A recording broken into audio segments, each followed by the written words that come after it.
गुजरातमध्ये सौराष्ट्रात वसलेले सोरठी सोमनाथ मंदिर हे 12 ज्योतिर्लिंगांपैकी एक आहे. देशातील प्राचीन तीर्थस्थळात सोमनाथ मंदिराचा समावेश होतो. त्याचा उल्लेख स्कंद पुराण, भगवद्गीता, शिवपुराणात आढळतो. वेद, ऋग्वेदातही सोमनाथ मंदिराचा महिमा वर्णिला आहे. हे मंदिर ऐतिहासिकदृष्ट्याही महत्त्वाचे आहे. हे मंदिर एवढे वैभवशाली आहे की गझनीच्या मुहम्मदने त्यावर अनेकदा आक्रमण करून ते लुटले. या मंदिराचा विध्वंसही त्याने केला होता. नंतर मधल्या काळात इंदूरच्या महाराणी अहिल्याबाई होळकर यांनीही त्याचा जीर्णोद्धाराला मदत केली होती.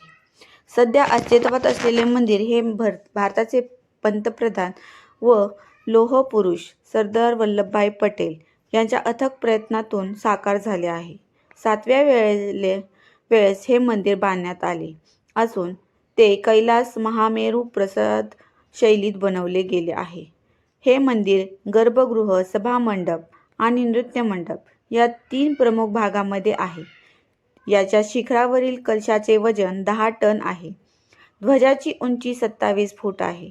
मंदिराच्या उजव्या बाजूला असलेल्या स्तंभाचे टोक ज्या दिशेने आहे त्या दिशेस दक्षिणेकडील जमिनीचा एकही तुकडा नाही. अथांग अरबी समुद्राच्या पार्श्वभूमीवरील प्रशस्त सोमनाथाचे मंदिर फारच आकर्षक दिसते. संध्याकाळी 8 ते 9च्या दरम्यान इथे साऊंड आणि लाईट शो असतो. कन्याकुमारीप्रमाणेच इथला सूर्यास्त देखील पर्यटक आवर्जून पाहण्यासाठी येतात.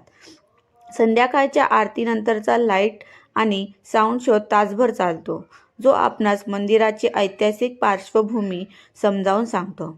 दिवसातून 3 वेळा दीप आराधना आरती असते. स्वतंत्र भारताचे गृहमंत्री सरदार पटेल च्या प्रयत्नाने सोमनाथ मंदिराचे पुनर्निर्माण झाले. गझनीच्या मुहम्मदने आणि इतर परकीयांनी अनेक वेळा अक्षरशः लुटून विध्वंस केलेला हे मंदिर तितक्याच ताकदीने पुन्हा उभे राहिले आहे. जवळच त्रिवेणी घाट आहे, जिथे हिरण्या, कपिला आणि सरस्वती नद्यांचा संगम आहे. जवळच 5 पांडव गुफा आहे. अज्ञातवासात पांडवांचे या छोट्या गुहेत काही काळ वास्तव्य होते, असा समज आहे. जवळच मूळचे प्राचीन सोमनाथ मंदिर तसेच द्वारकाधीश मंदिरही इथे आहे. गिरीचे अभयारण्य जवळच असल्याने 2 दिवस आरामात गिरीच्या जंगलात घालवता येतात.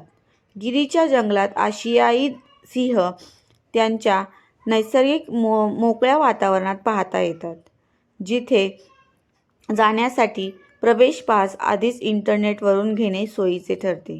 अन्यथा अनेकदा खूपदा लांब रांगेत उभे राहावे लागते.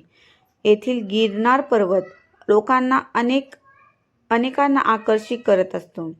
सोमनाथ गिर 4-5 दिवसात पाहता येते. पुराणात या मंदिराच्या अनुषंगाने एक कथा आहे. चंद्राचे सोम असे नाव होते. तो दक्षाचा जावई होता. एकदा त्यांनी दक्षाची अवहेलना केली. त्यामुळे राग येऊन दक्षाने त्यांचा प्रकाश दिवसादिवसांनी कमी होत जाईल असा शाप दिला. अन्य देवतांनी दक्षाला उपशाप देण्यास सांगितले.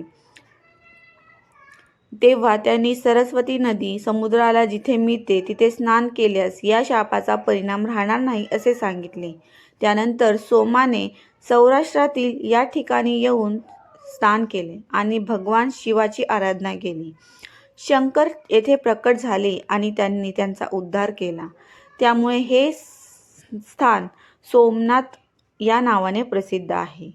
मित्रांनो, तुम्हाला ही कथा आवडली असेल तर चॅनलला लाईक आणि सबस्क्राईब नक्की करा. धन्यवाद.